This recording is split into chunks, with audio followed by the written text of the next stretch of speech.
Имало едно време, преди много години, един мъж на име Нимрод. Той бил правнук на Ной.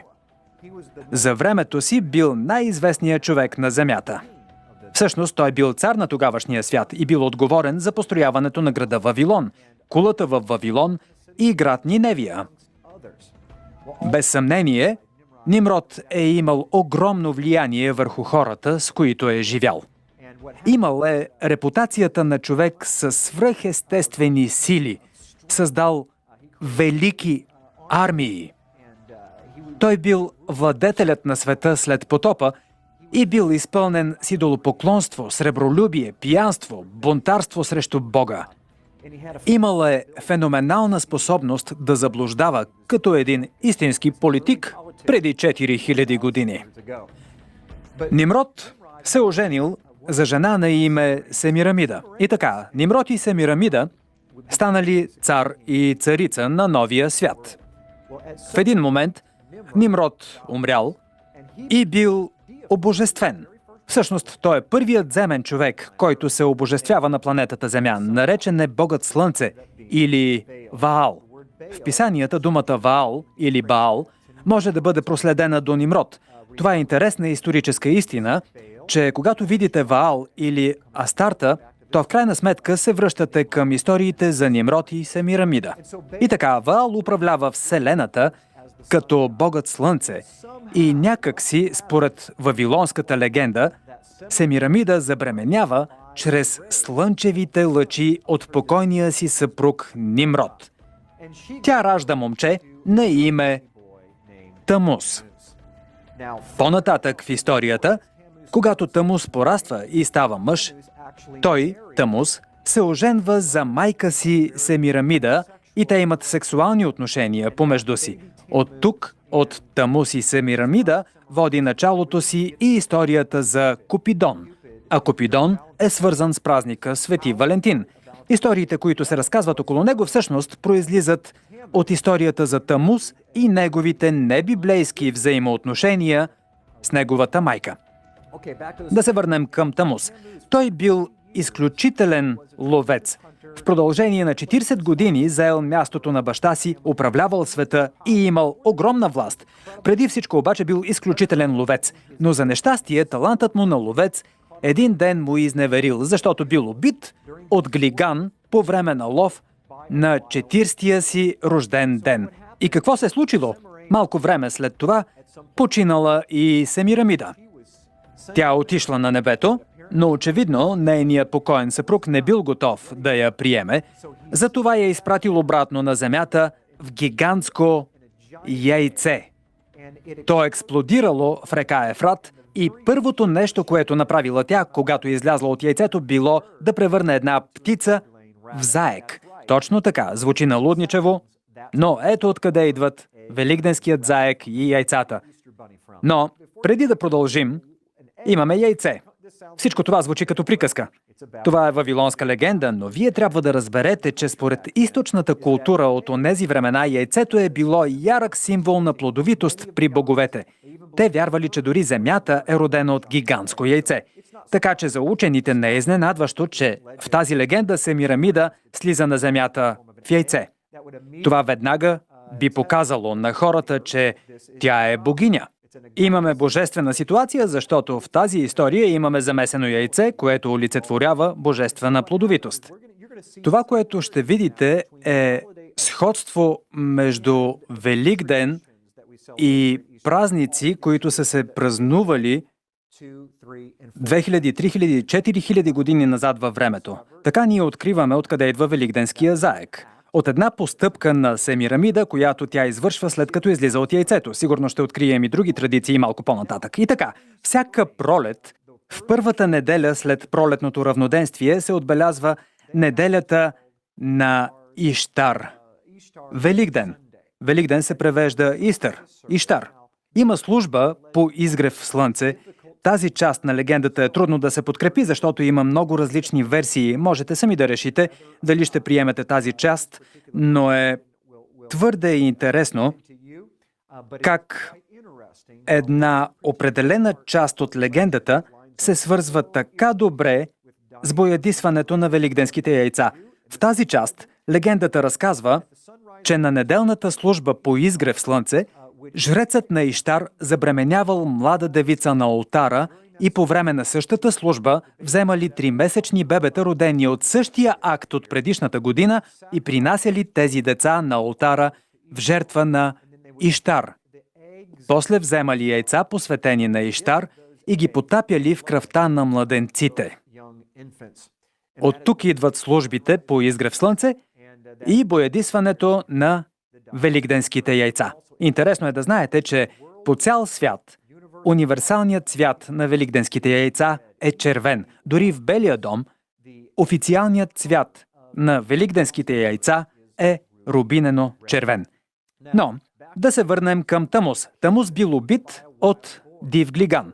И всяка година за възпоменание на смъртта и обожествяването на Тамус, който се превърнал в син на Бога Слънце, хората отделяли 40 дни до деня на Иштар, Истър, Великден, в които постели, молели се и в неделята на Иштар правили голямо угощение, като така празнували смъртта и възкресението на Тамус.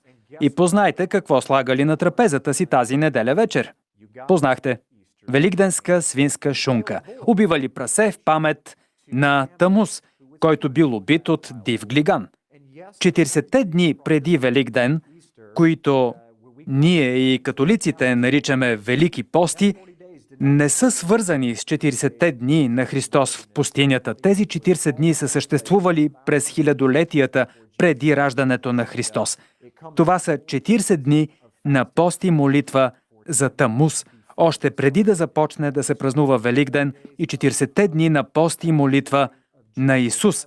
Бих искал да го наричаме с еврейското му име Йешуа, което означава спасение.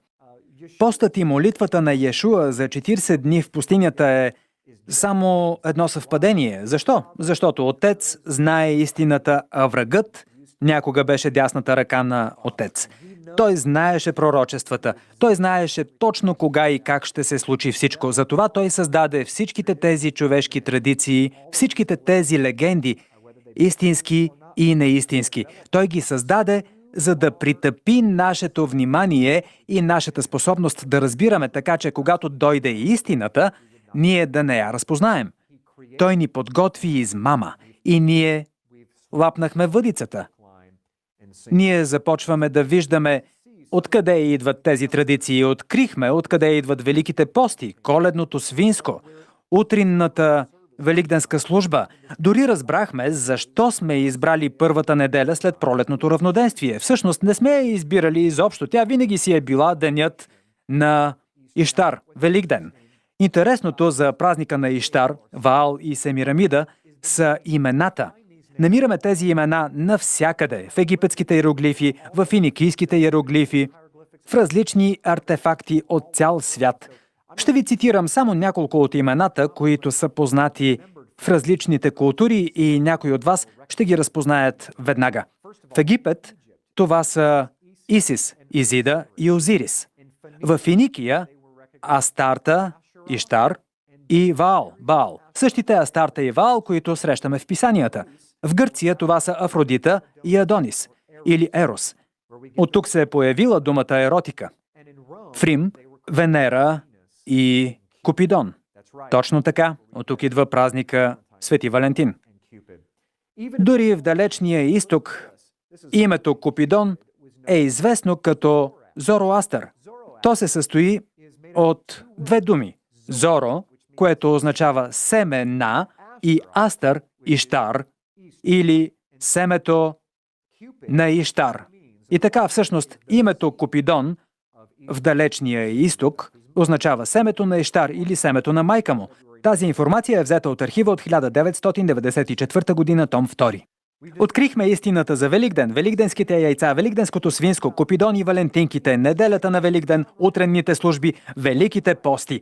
А сега искам да преминем към писанията, за да ви покажа връзката с тези имена. Защото вие сте чели писанията и е очудващо как Яхве, Бог, непрекъснато се опитва да говори на израелтяните и ги предупреждава да стоят далече от Иштар и Ваал. Нека прочетем от Библията Съдии 2:13. И те оставиха Бога и служиха на Ваал и Иштар. Първо царе 7:4. Тогава израелтяните махнаха ваалимите и астартите, та служеха само на Господа. И последния пасаж в Римляни 11:4. Но що му казва божественият отговор? Оставил съм си 7000 мъже, които не са преклонили коляно пред Ваала. Интересното, което ще разгледаме тук, е как изглежда този Ваал. Но за това малко по-късно. Тук е мястото да ви напомня, че в началото ви предупредих, че може би ще си помислите, за мен това има друго значение. Аз празнувам раждането на Христос, фокусирам се само върху Христос, аз празнувам Неговото възкресение и слагам целия фокус върху Него. Може би в своето сърце вие искате да сложите фокуса върху Него и сигурно наистина го правите, но истината е, че няма значение как ние се фокусираме и колко сме искрени. Важно е само дали го хвалим по начина, по който Той иска да го хвалим. И още дали това, което правим, го наскърбява. Малко по-късно в тази програма ние ще прочетем в Библията и ще видим дали има такова място, което говори за Коледа и Великден. И има ли някакви определени инструкции, които ни позволяват да го хвалим по начина, по който ние искаме. А междувременно, моля, размишлявайте, когато ще преминем през историята и ще разгледаме някои от символите, които ще ви се сторят шокиращи. Ще видим как те са оцелели и са преминали във времето и как са стигнали до християнските ни църкви днес. Ще започнем с многобройни символи, които са били открити от археолозите и които са тясно свързани с християнството, с Коледа, с Великден, с почитането на Бога Слънце и почитането на езическите богове днес. Ще започнем с най-очевидните и най-важните, а именно Тамус и майка му Семирамида. Погледнете на екрана и ще видите Исис и Озирис, които са Иштар и Тамус. Може би някои от вас ще си кажат: един момент, аз празнувам Великден, Истър на английски, а вие говорите за Иштар. Истър е английският вариант на произнасяне на Иштар. С други думи, ако кажете Иштар, на английски се казва Истър. Това е етимологията на думата. Моля, обърнете внимание какво има статуята на главата си. Има полумесец и в средата му има слънце, символът на власт на Исис, Иштар, бил полумесец, държащ слънце или символът на покойния й съпруг Ваал, богът слънце. Там виждате и едно бебе, което суче от гърдите й. Иштар е известна като богиня на изтока, кърмещата богиня на плодородието на изтока или богиня на изгряващото слънце, което пък е свързано с поклонението и службите по изгрев слънце. От друга страна, нейният съпруг е богът на запада, залязващото слънце. И така имаме богинята на изгряващото слънце, съпругата Иштар, и нейния съпруг, богът на запада, на залязващото слънце, които покриват целия ден. Езически богове на слънцето, които управлявали света. Искам да преминем към следващите символи. На екрана виждате резба от камък с езически сцени на бога слънце Баал Хадад, изобразен като диск в полумесец. Можете да видите полумесеца в центъра на екрана и слънцето поставено в него. Това е богът слънце и полумесецът, който го заобикаля. Както виждате, главните символи за изобразяването на бога слънце са полумесец с слънце отгоре, поставено в центъра на полумесеца. А сега преминаваме към един много противоречив, но абсолютен исторически факт. Символът на католическата Евхаристия е слънце, намиращо се в полумесец. Ще ви покажа няколко изображения на истинска Евхаристия от различни позиции и ще видите, че тя не просто прилича, тя е идентична. Ето откъде идват нейните символи. Това е предмет, в който се слага Евхаристията. Свето причастие. В интернет намерих този цитат. По очевидни причини аз напуснах тази църква. Така гласеше тяхна реклама за конкретен петък. Евхаристично поклонение се извършва в първия петък на всеки месец, за да се поклоним и да се помолим на светото причастие. Не знам как ви звучи това, но в моята Библия пише да се молим на Отец, нашия Отец. Йешуа, Исус казва да се молим на Отец.